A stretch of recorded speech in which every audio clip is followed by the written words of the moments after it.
सरकार का हुक्म न मानने के जुर्म में सजाए मौत दी जाती है। भारत माता की जय।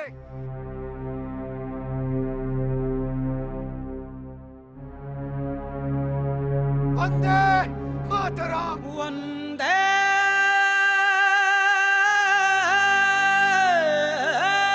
मातरम। वंदे मातरम। वंदे मातरम। वंदे मातरम।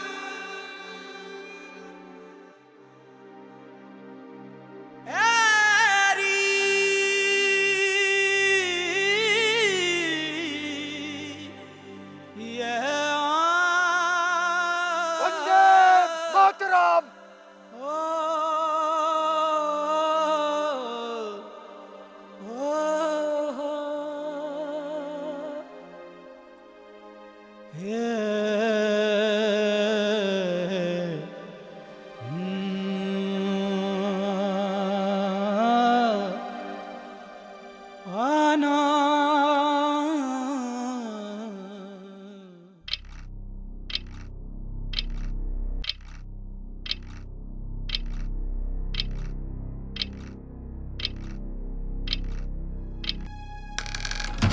वंदे मातरम। बाबूजी, हम हो अंग्रेजन से लड़ब, बिल्कुल मंगल पांडे की तरह। नहीं बिटुआ नहीं। अरे तू तो अभी बहुत छोट पाड़ा बिटुआ, बहुत छोट।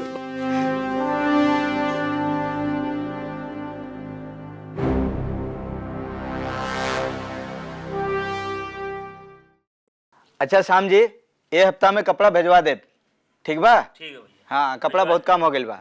ठीक बा, राम राम। राम राम भैया। याद करके भेजवा दे। पूरनमल जी, वंदे मातरम। वंदे मातरम। आई आई बैठी। और कहीं महाराज, कौन नया आंदोलन चल रहा बा? का कहली ना? का? अरे कौन नया आंदोलन चल रहा बा? हाँ हाँ, आंदोलन, वही खातिर तो आयल बानी हमनी के। सेठ जी, हमनी सब असहयोग आंदोलन चला रहल बानी, रहुआ सहयोग दी। अरे हम तो चंदा दे ही देले बानी, अब और कौन योगदान चाहिए? अरे चंदा के बात नहीं खे, बात ऐसन बा कि हमनी सब असहयोग आंदोलन के साथ साथ खिलाफत आंदोलन भी चला रहल बानी। यह खातिर रहुआ के सहयोग चाहिए। पूरनमल जी, विदेशी कपड़ा का बहिष्कार करी। विदेशी कपड़ा के बहिष्कार? ओकरा से का फायदा हुई? देखिए, विदेशी कपड़ा के बहिष्कार करे के सबसे बड़का फायदा ई बा कि अपन लोग में स्वदेश के भावना जागी। अजय पैसा विदेश जा रहा बा, वो रुक जाए। रउआ लोग विदेशी कपड़ा का इस्तेमाल करत हइन, विदेशी कपड़ा का व्यापार करत हइन। एकरा वजह से हमनी के देश का जौन कारीगर बाड़न वो बेकार हो गई बाड़न। और पूरनमल जी, जौना से अपन देश के आमदनी कम हो गई और गरीबी बढ़ गई बा। तय में हम का कर सकेली भैया? रहुआ से कहनी ना कि विदेशी कपड़ा के खरीद बिक्री बंद करी और स्वदेशी कपड़ा के खरीद बिक्री शुरू करी, और हमनी सबके असहयोग आंदोलन में सहयोग दी। पूरन भैया, लोगन का विदेशी कपड़ा पहरे से विदेशी का संस्कृति बढ़ रहल बा। इसे अपन लोग अपन संस्कृति भूल रहल बाड़ा। वो सब तो ठीक है चित्तू राधा भैया, बाकी हमनी के दुकान है खादी से ना विदेशी कपड़ा से चलेला। अब आप सब ऐसा करबा तो देश के आज़ादी कैसे मिली? अच्छा अच्छा ठीक बा, अब रउआ लोग जाई और हमरा के अपन दुकान चलावे दी। अरे हम चंदा दे रहल बानी ना। देखिए, चंदा के बात छोड़ी, बस रउआ से इक्के अनुरोध बा, अपन दुकान से विदेशी कपड़ा निकाली और स्वदेशी कपड़ा के खरीद बिक्री शुरू करी। पूरन भैया, बाजार का सभी व्यापारी अपने दुकान से विदेशी कपड़ा के परित्याग कर रहल बाड़न। हमरा के दुनिया से का लेवे देवे को बा? हम आपन जिम्मेदार बनी, समझनी? अब रउआ लोग जाएं। तो रउआ के का फैसला बा? कितना बार कहनी भैया कि देश से बढ़ के हमार धंधा हो। धंधा रही तबे देश रही।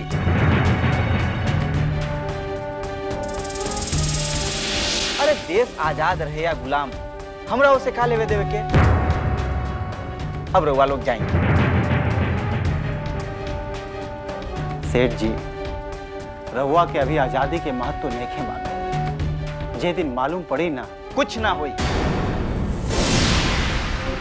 रउआ लोगन मेहरबानी करके यहाँ से जाई, हमरा के अपन धंधा करे दें।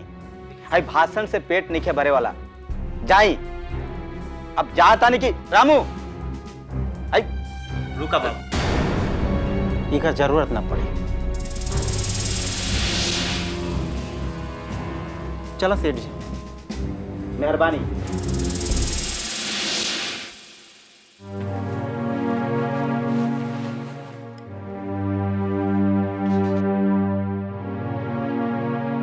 काम के न काज के आइल लोग आंदोलन करे। दारू ना पिए चाहिए किसी को। दारू मत पिया। वंदे मातरम।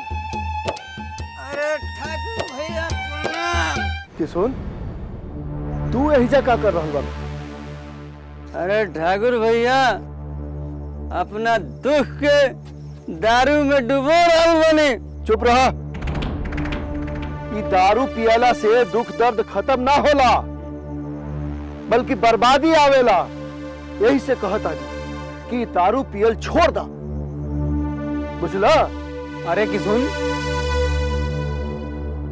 तो के मालूम ना पार्टी शराब विरोधी आंदोलन चलौले बा। अरे सुहावन, दारू पियला से नारा में दुगना जोश आ जाला। ये बात गलत है। शराब पीले से जोश ना आवेला, बल्कि होश खो जाला, होश। सुहावन ठीक कहता रहा। ई एक प्रकार के जहर है, जहर। बुझला? एकरा पियला से अतड़ी खराब हो जाला। ससुरा पैसा दे के मौत खरीद रहल बारा जातो नी के। वो देखा एगो और शराबी आ गई। एक बार धकिया दिनो तो धूर चाटे लगी। हम दारू पियला के बाद आदमी कितना नीचा गिर जाला, इस ससुरा से पूछा। लतखोर ससुरा। देख ला, धनमना गईल। उठावा बेकरा, उठावा। संभल जो बिहारी, संभल जो। ठाकुर साहब, हमरा बीच में ना पड़ी। ससुरा के चले के ताकत नहीं है, देख ला। हमार माना तो दारू पियल एकदम छोड़ दो। ठाकुर साहब, हमरा से मत उलझी, नहीं तो हम भूल जाई कि रउआ जमींदार बानी। अरे ससुरा के नाती, चुपचाप घरे चल जो, न तो इतना मारब कि लाद के घरे पहुंचावे के पड़ी। अरे छोड़ा जगन्नाथ भैया, छोड़ा है के। ये ससुरा के मरले से बढ़िया बा कि तू दारू के दुकानें बंद करावे की कोशिश करा। तू ठीक कहता रहा सुहावन। कहनी के समझावे से अच्छा बा दुकान के मालिके के समझा दी। अरे ठाकुर भैया, कौनो फर्क ना पड़ी। काहे अपन इज्जत चित्तू और राधा मोहन के तरह उतरवावे के चाहत रहा। जा, तार कोई बात ना मानी। ठाकुर, जो हमरा से टकराई चूर चूर हो जाए। दारू ना बंद माई।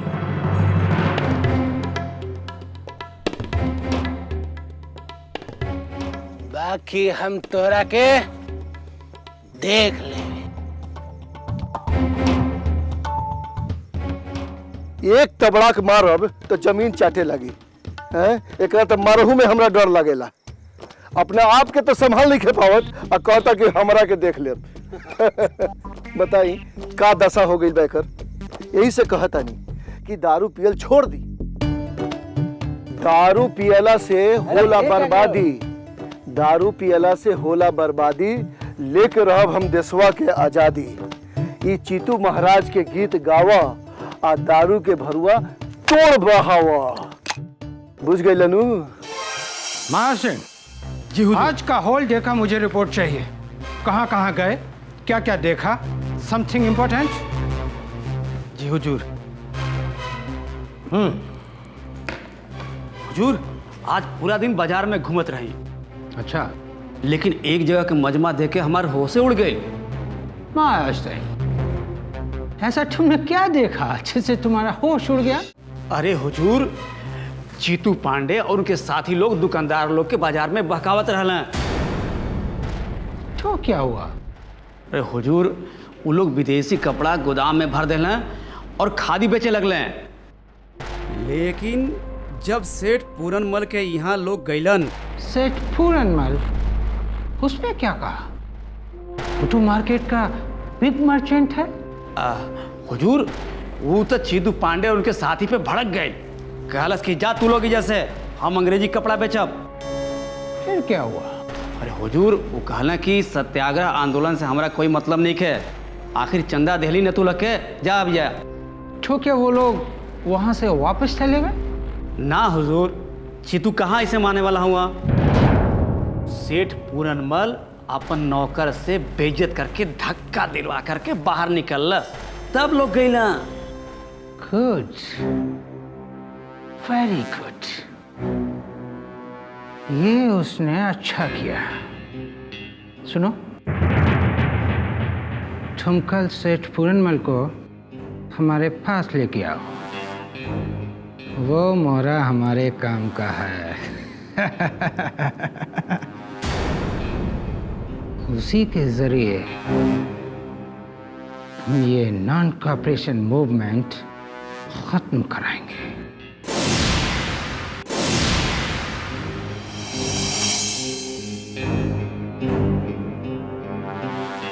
हाँ चित्तू, बाजार के दुकानदार लोग का कर रहे?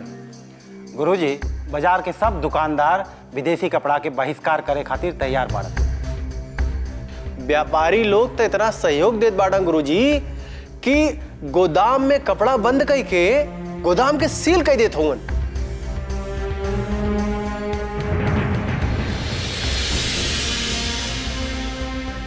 गुरुजी, बस एक्के गो समस्या बा। सब व्यापारी तैयार बा, बाकी वो सेठ पूरनमल वो तैयार नहीं है।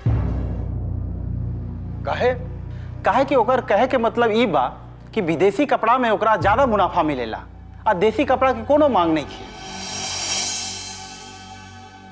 कोनो बात नहीं, आप लोग अपन काम करें, हम पूरनमल के समझाई। और ठाकुर साहब, बाजार के शराबी लोग और पियक्कड़ लोग का कहलन? हमरा कहला से कुछ लोग तो दारू ना पिए के कसम खैले बा, बाकी कुछ लोग नहीं खे मानत। ठाकुर साहब उनका सबके समझाई, दारू पीला से बुद्धि काम ना करेला। अरे हम समझौनी है चित्तू भैया, बाकी लल बिहरिया जैसन लोग बात के ना लात के भाषा समझेला। अब की ओहनी के लाठी और लात से समझाई। ना ना ठाकुर साहब, ये हिंसा हुई। हमने सबके बापू गांधी के राह पे चल के, अहिंसा के राह पे चल के ऐसा लोगन के समझावे के हुई। हाँ ठाकुर साहब, चित्तू सही कहत बाड़ा। हमनी के मार से नहीं, प्यार से सबके समझावे के बाद। का हो राम भुवन, तहार का समाचार बा? आपन रिपोर्ट बतावा। हमका रिपोर्ट सुनाई वकील साहब, हम पेड़ पर से गिर गई नहीं। ऐसे हम कहता हूँ जा ना पैनी, हमरा के माफ कर दी लगी। हमरा बहुत गहरा चोट लगा था। ये ससुरा झूठ बोला था। ठाकुर साहब क्या कहता नहीं? हम ठीक कह रहा बानी। ये पेड़ से नहीं खे गिरल, ये मार खा के आ रहा बा। एकरा के क्रांतिकारी भाई शंकर, भरत आ मंगल ऊ मारले बरन। काहे एक एक क्रांतिकारी लोग काहे मरलन? अरे ये गद्दार है, गद्दार। ये अपन पार्टी के नाम पे धब्बा बा। ये पार्टी के आड़ में अंग्रेजन के मुखबिरी करेला।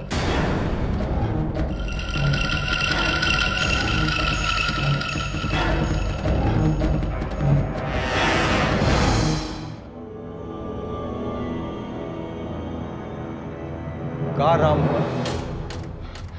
ना ना वकील साहब, हमरा के वो क्रांतिकारी लोग काहे मारी लो? ये सब झूठ है।